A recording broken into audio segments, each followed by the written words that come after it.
ہم نے مینشن کیا تھا کہ آبزرویشن کے لیے بھی ہمیں کوئی اچھے سے ٹولز چاہیے. ٹھیک ہے، جیسے ہم نے پیچھے عرض کیا کہ یہ بھی تو ہو سکتا ہے کہ ہم فیلڈ نوٹس لے لیں، لیکن ایک بڑا اچھا طریقہ ہے چیک لسٹ بنانا. سو ہم آج چیک لسٹ کو بھی دیکھتے ہیں. Check list are instruments used to record and examine sequenced series of behaviours اور اسکلس. تو یہ ایسی ہے کہ جیسے میں نے پہلے سے سارے انڈیکیٹر بنا لیے اور میں نے ان کو ترتیب سے لکھ لیا کہ بچہ یہ کر رہا ہے، یہ کر رہا ہے. جیسے اگر ہم کوئی ایکٹیویٹی کرا رہے ہیں، گروپ ایکٹیویٹی، ہم نے 3-4 کا گروپ بنا دیا، تو ہم یہ دیکھنے کی کوشش کریں گے کہ گروپ کے اندر بچہ کیسے پرفارم کر رہا ہے. تو ہم لکھ سکتے ہیں ڈفرینٹ انڈیکیٹرز میں کہ بچہ جو ہے اس نے ٹیک اپ کر لیا ہے اپنے کام کو، اپنی ذمہ داری کو سمجھ لیا ہے، اپنی کاپی پکڑ لی ہے.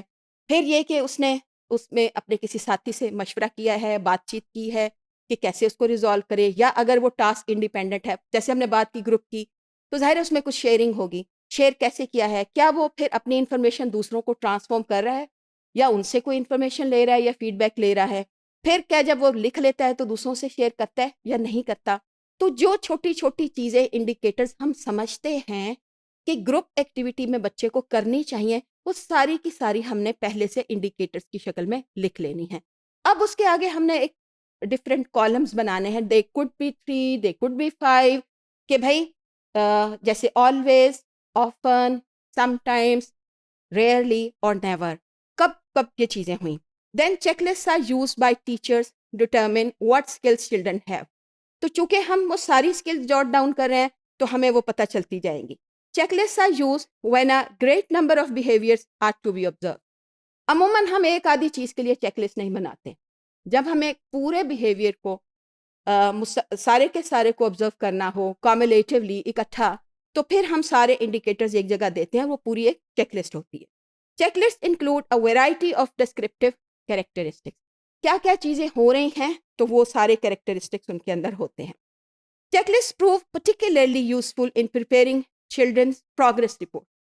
دیکھیے جب ہم چیک لسٹ بنا رہے ہیں اور ہم کہہ رہے ہیں بچہ ہمیشہ یہ کرتا ہے، بچہ ہمیشہ شیئر کرتا ہے، بچہ ہمیشہ ڈسکس کرتا ہے، بچہ اکثر پارٹیسپیٹ کرتا ہے، کبھی کبھار وہ انٹرپٹ بھی کرتا ہے، تو اس طرح کی چیزیں جب ہم لکھیں گے تو جب ان کی فائنل ایک پروگرس رپورٹ بنتی ہے یا کوارٹرلی بنتی ہے تو ہمیں بہت مدد مل جائے گی کہ ہم وہ ساری چیزیں لکھ دیں کہ بچے کا اوور آل بیہیویئر جو ہے وہ کلاس کے اندر کیسا رہا.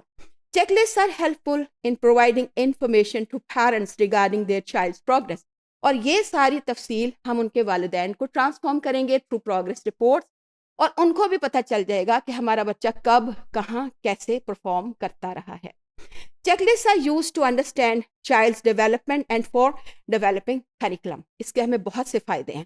ایک تو ہم نے بچے کی پروگرس دیکھی، ایک یہ کہ ہم نے اس کے سارے بیہیویئرس کو دیکھا، کسی ایک آدھ چیز پہ ریلائی نہیں کیا، ہر طرح سے اس کی ڈیلنگ دیکھی ہے، اس کی پک دیکھی ہے، اس کی پیس دیکھی ہے، اس کی کنسنٹریشن دیکھی ہے، اور یہ دیکھا ہے کہ وہ کتنا فرما بردار تھا اور کتنا اس نے لوگوں کے ساتھ تعاون کیا، کتنا کوآپریٹ کیا، کتنی دفعہ اس نے ڈسپلن کو انٹرپٹ کیا یا نہیں کیا، اس کی اٹینڈنس کیا تھی، اس کی ڈریسنگ کیا تھی.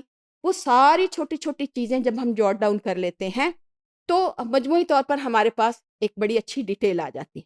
اب مزے کی بات یہ ہے کہ جب ہم یہ چیزیں انڈیکیٹرز بنا رہے ہوں تو اس وقت بھی ہمیں بڑی مدد ملتی ہے کہ ہمارے کریکولم کے کون سے پہلو اس کے اندر آ چکے ہیں اور کون سے پہلو رہ گئے ہیں.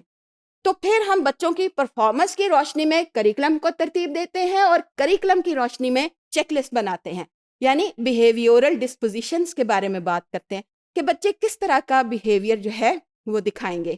تو دونوں چیزیں آپس میں الائن کریں گے اور ہمیں چیک لسٹ بنانے سے کم از کم مکمل انڈیکیٹرز بنانے میں بڑی آسانی رہتی ہے اور بچوں کے بیہیویئر کے تمام آسپیکٹس کو ہم پورا کر سکتے ہیں.